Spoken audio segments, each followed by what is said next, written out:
Welcome to our channel. Today we how to set up using Apple Card in Wallet for spending insights, full guide step by step clearly. To begin, open the Wallet app on your iPhone. If you haven't added your Apple Card yet, tap on the plus icon in the upper right corner. Follow the prompts to add your Apple Card by entering the necessary details. Once added, tap on your Apple Card to view your balance and recent transactions. To enable spending insights, select the Insights tab at the bottom of the screen.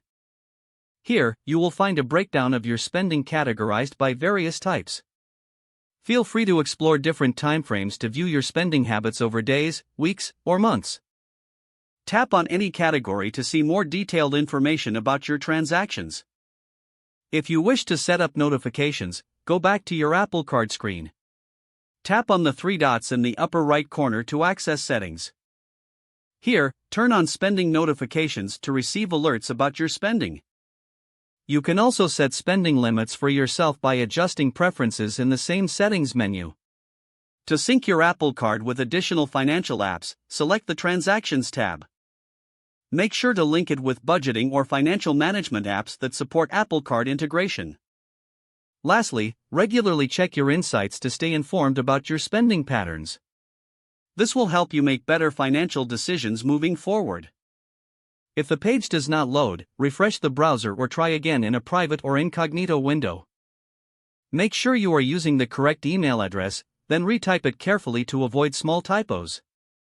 If your password is not accepted, use the reset option and create a new strong password you can remember. Check your spam folder for verification or security emails, then complete any requested confirmation steps.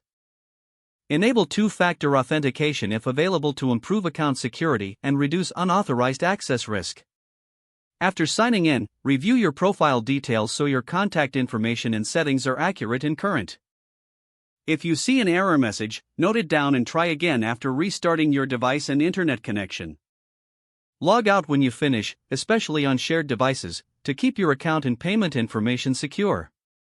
If the page does not load, refresh the browser or try again in a private or incognito window.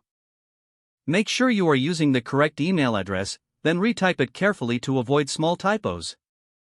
If your password is not accepted, use the reset option and create a new strong password you can remember.